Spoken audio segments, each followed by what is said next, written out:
5 Maret 2024, calon presiden nomor urut 2 Prabowo Subianto menyampaikan pernyataan mengejutkan tentang proses demokrasi di Indonesia sebagai suatu hal yang melelahkan, berantakan dan mahal. Seolah baru tersadar telah bertempur dalam 5 kali pemilu, Prabowo mengaku betapa besarnya biaya yang harus ia keluarkan untuk meraih dukungan rakyat demi menggapai kekuasaan. Democracy is really very, very tiring. Democracy is very, very messy. Democracy is very, very costly. And we are still not satisfied with our democracy. There is a lot of room for improvement. Nah, orang berkompetisi, tiap caleg harus berkompetisi dengan mengeluarkan pembiayaan sendiri. Juga partai mengeluarkan. Kemudian di Pilpres, sekarang kita lihat ya, Pilpres kita, Pileg dan Pilpres kita berapa? 70-an triliun lebih. Suatu biaya yang tidak kecil gitu. Pada dasarnya sistem pemilihan langsung itu pasti mahal. Demokrasi sendiri sih sistem yang netral saja. Ketika dilaksanakan dengan melanggar etik, dengan melanggar hukum, dengan mengedepankan kepentingan keluarga daripada kepentingan publik, ya memang menjadi melelahkan dan mahal. Mahalnya itu karena ongkos untuk menjaga kepentingan publik. Ini perlu dikoreksi, perlu dievaluasi. Bagi saya pernah mengatakan itu, ini adalah pemilu terburuk dalam sejarah Indonesia nomor 5. Artinya adalah demokrasi pemilu yang kemudian diatur oleh minoritas, artinya orang yang mampu, orang pemerintahan, orang yang punya uang. Klaim Prabowo tentang masih banyak ruang untuk perbaikan demokrasi di Indonesia menjadi gambaran akan seperti apa demokrasi di tanah air di bawah kepemimpinannya kelak. Akankah lebih baik atau justru akan semakin buruk? Saya berpesan juga, jangan kemudian ruang perbaikan ini menjadi pembatasan-pembatasan. Nah ini yang nggak tepat gitu. Pasti akan lebih melelahkan, pasti akan lebih berantakan, dan pasti akan lebih mahal kalau ruang perbaikannya dibuat menjadi pembatasan-pembatasan. Apa yang disampaikan Prabowo itu tidak salah. Demokrasi kita untuk sementara waktu ini memang melelahkan, costly, dan tersedia banyak ruang untuk perbaikan. Persoalannya adalah apakah Prabowo bagian dari masalah, ya? Apakah dia bagian dari penyelesaian masalah. Nah, kalau dia is part of the problem, maka apa yang dikatakannya itu tidak akan bernilai kebaikan bagi demokrasi ke depan. Tapi kalau dia bagian dari pemecahan masalah, maka akan ada nilainya ke depan. Apa makna tersirat dari kesaksian Prabowo Subianto tentang pelaksanaan demokrasi di tanah air? Benarkah keluhan Prabowo menjadi sinyal untuk mengubah sistem demokrasi di Indonesia? Prabowo dan masa depan demokrasi.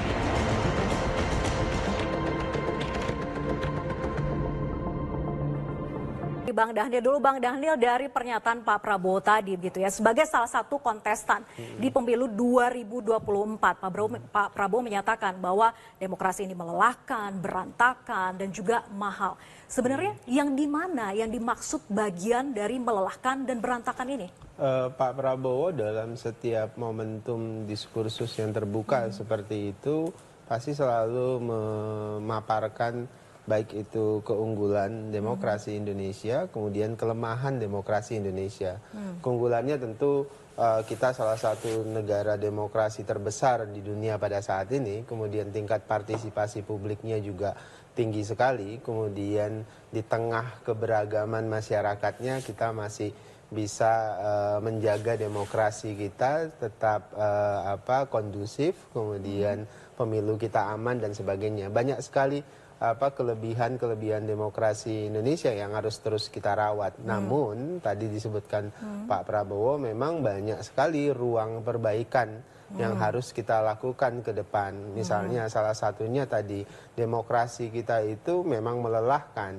Artinya prosesnya itu melelahkan. Kita butuh diskursus, berkumpul para akademisi, para cerdik pandai, kemudian para politisi untuk bicara bagaimana demokrasi kita yang bisa lebih baik, tidak melelahkan dalam konteks tertentu dalam tanda kutip. Kemudian yang kedua, costly, memang mahal. Saya ingat sekali. Apakah karena sudah mengeluarkan ratusan miliar tiap kali pemilu? Beberapa minggu yang lalu setelah Pilpres, Pak Prabowo ngomong ke saya, untung Anda enggak nyalek, Dhanil. Kenapa? Karena banyak caleg-caleg di bawah itu laporan ke kita, satu caleg DPR RI itu bisa habis sampai 30 miliar, Mbak. Beberapa caleg di beberapa daerah bisa habis 30 miliar, ada yang habis 20 miliar, itu costly, sangat mahal. Dan itu tentu hampir semua peneliti-peneliti yang bicara tentang money politik dan macam-macam itu memberikan kritik tertentu buat kita. Oleh sebab itulah beberapa kali Pak Prabowo selalu bicara bagaimana caranya mendorong demokrasi yang ekonomis, efisien, dan menghindari money politik. Salah satunya tentu adalah pembiayaan terhadap partai politik, seperti beberapa negara maju yang lainnya. Dengan konsekuensi kita memberikan pengawasan dan punishment yang ketat terhadap partai politik. Kita harus dorong itu supaya kemudian menekan money politik itu bisa dilakukan. Kemudian yang ketiga itu kan karena kompleksitas yang tinggi tadi, kemudian costly, ya tentu dampaknya ada kekurangan, agak berantakan dan sebagainya. Nah, itu semua disampaikan Pak Prabowo di tengah keunggulan demokrasi kita, kelebihan demokrasi kita. Tapi poin melelahkannya itu hanya dalam konteks pemilunya saja, ataukah secara menyeluruh demokrasi sistem ketatanegaraan-nya? Tadi kalau Pak Prabowo bicara di forum forum Bank Mandiri tersebut, jelas Pak Prabowo sedang bicara dalam konteks pemilu. Ya, jadi Pak Prabowo sudah 5 kali ikut pemilu, bahkan uniknya Pak Prabowo otoritatif bicara hal tersebut, Mbak. Kenapa? Karena beliau bisa melihat dari sudut pandang partai politik, karena beliau adalah ketua umum partai politik. Kemudian di sisi lain beliau sebagai calon presiden, sehingga beliau bisa merasakan bagaimana kompleksitas costly-nya pemilu kita, baik dari sisi capres maupun dari sisi caleg maupun partai politik. Dan kita juga mengundang untuk Bapak Muhammad Isnur. Silahkan untuk menempati posisi. Terima kasih sudah hadir Bapak Muhammad Isnur dari YLBHI ya. Nah, saya ingin lanjut ke Bang Ferry dulu. Bang Ferry, bagaimana tafsiran Anda soal pernyataan Pak Prabowo demokrasi yang melelahkan, berantakan dan juga costly? Ya, kecapean, merasakan betapa susahnya pemilu kita dan membebankan tidak sekedar fisik dan tenaga, tetapi juga mungkin biaya. Tapi harus diingat bahwa demokrasi kita yang costly itu, serta tiring ya kata beliau, itu karena lemahnya komitmen, baik oleh partai politik dan penyelenggara pemilu itu sendiri. Perlu diketahui penyelenggara pemilu kita itu membuang-buang ya, mungkin bahasa yang lebih tepat, membazirkan anggaran tiap bulannya dengan rapat-rapat yang tidak perlu. Dan itu mengundang seluruh penyelenggara dari daerah ke Jakarta untuk sekedar membahas hal yang sebenarnya bisa dibahas melalui Zoom meeting misalnya. Dan lelahnya itu juga karena memang proses tahapannya itu tidak jelas gitu ya. Kadang-kadang itu akhirnya membuang tenaga teman-teman di partai politik dengan biaya-biaya yang juga tidak jelas. Belum lagi kita ketahui bahwa pengaturan dalam berbagai proses itu selalu telat. Gitu ya. Akhirnya orang mempersiapkan mendadak, beban biayanya juga mendadak, sehingga tidak ada persiapan matang dari peserta karena ulah penyelenggara. Dan harus diketahui juga bahwa kelelahan proses ini juga diakibatkan tidak berkomitmennya partai politik. Tadi Mas Dhanil menyebutkan soal itu, peran partai politik. Bagi kita jauh sekali tertinggal partai politik. Partai politik tidak membangun demokrasi internalnya, sehingga proses kandidasi ujuk-ujukan, dan akhirnya orang yang paling punya banyak modal bisa menjadi kandidat. Tadi dicontohkan bahwa pemilu itu saja ada satu orang yang mengeluarkan dana 30M. Wah, luar biasa besar sekali kalau dihitung seluruh skala nasional. Belum lagi kalau kita lihat bahwa seluruh beban itu nanti akan berujung kepada kebijakan negara. Jadi kerugiannya double nih. Kerugian di awal, nanti setelah berkuasa membangun kerugian baru untuk publik. Nah ini yang menurut saya juga jauh lebih berbahaya. Bahkan kalau kita ingat teman-teman partai politik itu sudah dibiayai, Mas Daniel. Mereka sudah didanai dan tahun kemarin itu berkali lipat ya. Tidak hanya sekedar berbasis kepada kebutuhan internal partai, juga ada ruang-ruang tertentu yang dibuka untuk partai mendapatkan dana tambahan. Dan awalnya kami masyarakat sipil tidak support dana untuk partai politik ditambah, gitu ya. Tapi kemudian kami sadar bahwa lebih baik partai dibiayai negara daripada dibiayai cukong. Problematikanya adalah teman-teman partai politik tidak mau terbuka. Teman-teman ICW itu menang berkali-kali untuk keterbukaan informasi penggunaan anggaran partai politik. Tapi tidak ada satupun partai yang berupaya mematuhi upaya untuk membuka laporan keuangannya. Jadi sampai sejauh ini anggaran untuk partai politik bertambah, gitu ya. Ada upaya supaya partai lebih demokratis dan dekat dengan publik, tetapi keinginan membuka uang yang dari negara itu tidak ada.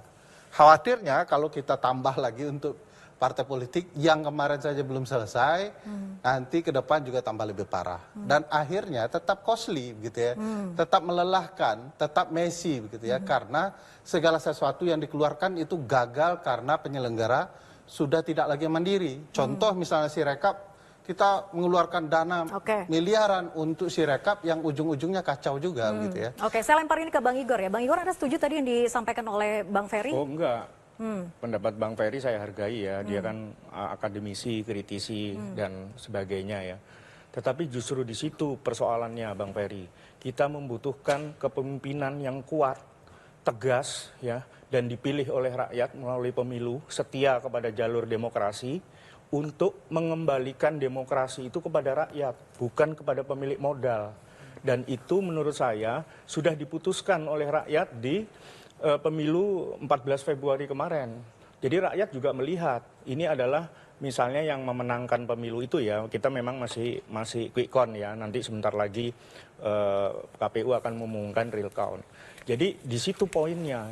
Saya setuju dengan Bang Ferry, tetapi saya menolak ketika Bang Ferry misalnya mengilustrasikan beberapa hal sehingga lupa bahwa pemilu 2024 ini ya rakyat sudah memilih ya calon presiden dan wakil presiden yang tegas ya, tidak lagi populis dulu mungkin di eranya Pak Jokowi, sekarang tegas dan berdaulat penuh ya, dia ketua umum partai karena tradisi politik kita ya semua presiden itu dari kader partai politik Mbak Vera ya. Jadi justru kepemimpinan Prabowo Gibran yang terpilih ya, bukan saya aja yang milih ya, masyarakat memilih, publik memilih, itu justru akan bisa mengembalikan demokrasi ke tangan rakyat, bukan ke pemilik modal. Begitu Mbak Vera. Oke, kita akan lanjutkan diskusi usai jeda, nanti saya ke Mas Isnur begitu ya.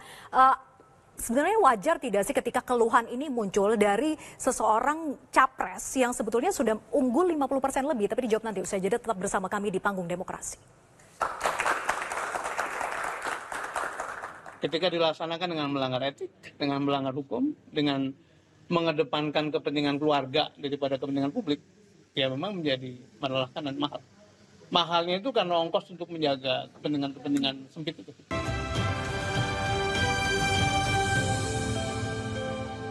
Jelajahi cara baru mendapatkan informasi. Download Metro TV Extend sekarang.